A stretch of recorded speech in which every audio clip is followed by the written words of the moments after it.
I'm Richard O'Neill, storyteller and author, and I'd like to read you one of my books today called The Lost Homework. And as we go through the book, I'd like to show you some of the illustrations done by Kirsty Beautyman. Now, the reason why I wrote this book about homework is that I love going to schools. I think school is great. And I think the things that you learn in school you can take home, but I also think the things you learn at home you can take into school.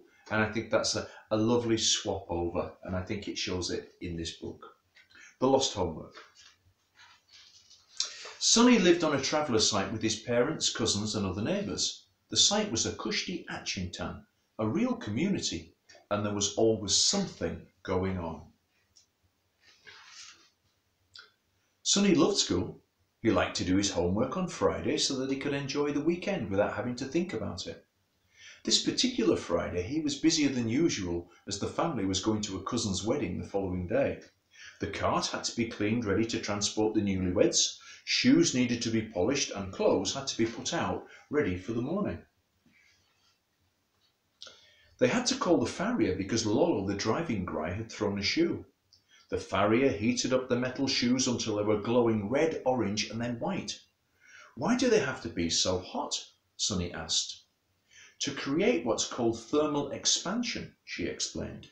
"The metal structure changes when it reaches 1300 degrees Celsius. So I can adjust the shape of the shoes to fit the horse's hooves." Later that evening, Sonny got out the road map to plan the journey. He liked to be able to picture where they were going. Besides, the last time they'd used the sat-nav, it had taken them the wrong way. "We'll have the horse box and the trailer, so remember to avoid the motorway," said Dad. Sonny wrote down the route and used the scale to calculate the distance. "So," said Dad, "if the wedding is 180 kilometres away and we drive at 80 kilometres per hour, it will take us at least 2 hours and 15 minutes, calculated Sonny. Early next morning they set off wearing their best clothes. Uncle George and Auntie Pearl led the way, with Sonny reading the map. The rest of the family followed behind. When they arrived, Lola was harnessed to the cart to take Betty Lee to the church. After the service, the newlyweds travelled to the reception together. Mum and Dad chatted with family and old friends. "Oh, look, there's Great Aunt Regina," said Sonny, rushing over to say hello. After the meal and the speeches, there was music and dancing. Sonny hovered by the stage holding his harmonica. He wasn't much of a dancer, but he loved playing music. "Up you come, Bitty Mush," said the singer. "The more Kushti musicians, the merrier." Later the storyteller took to the stage. After sharing a few tales, he asked if anyone else wanted a turn. Sonny was a little nervous, but he worked up the courage to perform his latest story. The crowd laughed and clapped. "That was a great story," the storyteller said. "Where did you learn it?" "I wrote it at school," Sonny replied. The storyteller smiled and nodded. "Well done." As Sonny and his family got ready to head home, they could hear the storyteller and some of the older people still telling their tales. Before church on Sunday, Sonny took the younger children to the park. "Let's see who can do the fastest circuit," Crystal laughed. "Gel on." "We're not supposed to get our Sunday clothes dirty," said Sonny. After church, Sonny stopped in at one of the bungalows near the site. "Oh, I'm glad you're here, Sonny," said Mrs. Stevens. "I want to email my grandson. I'm sure you can show me how." "Of course," replied Sonny. "Goodness, when I was your age, we had to find a pen, write a letter and post it, then wait days for a reply," laughed Mrs. Stevens. "Life might have been a lot better with one of these," Sonny smiled. Sonny loved cooking, so when he got home he rushed to help his mum with the Sunday dinner. She said he made the best Yorkshire puddings in the world. All of a sudden he remembered that he still hadn't done his homework. But his book wasn't in his school bag. It wasn't in his bedroom either. He even looked in the truck, but it was nowhere to be seen.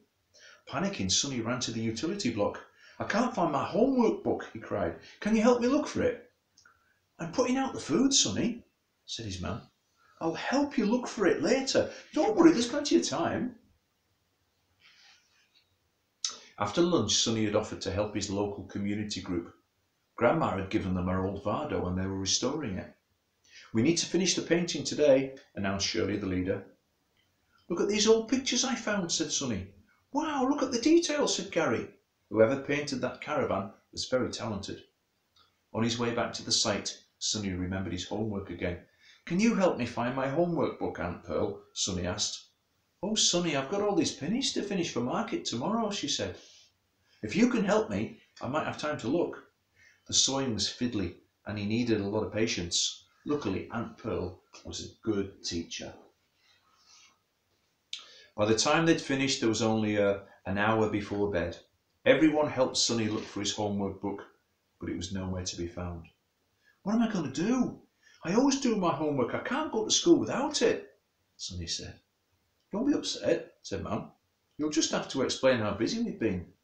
Let's make sure Miss Harmston knows that we all care about your schoolwork, she added. I'll write a note for you as well. On Monday, Sonny nervously gave his teacher the note. I'm really sorry, miss. I didn't even notice I'd lost my homework book until Sunday lunchtime. We looked everywhere, we really did. He felt like he was letting his family down. I believe you, Sonny.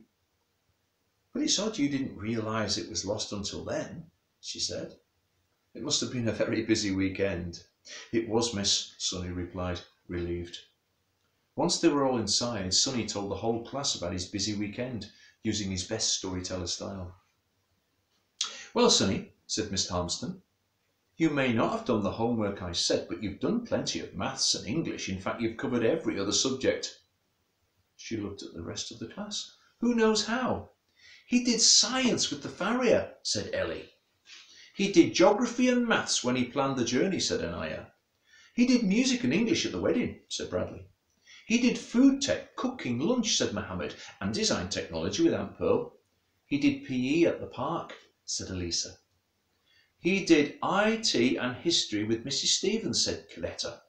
And art with the community project, said Shanice. Sonny's mouth fell open in shock. That evening, Sonny showed his family a note from Miss Harmston. Who'd have thought all this home stuff would be school stuff too? Dad laughed. I hope you enjoyed that story. And if you did, there are some worksheets on the Child's Play website. This one in particular I really like because it allows you to put all the things down on there that you enjoy at school and all of the things that you learn at home and take to school, and also all of the things that you learn at school and bring back home. And there's also some colouring you can do and finding the lost objects.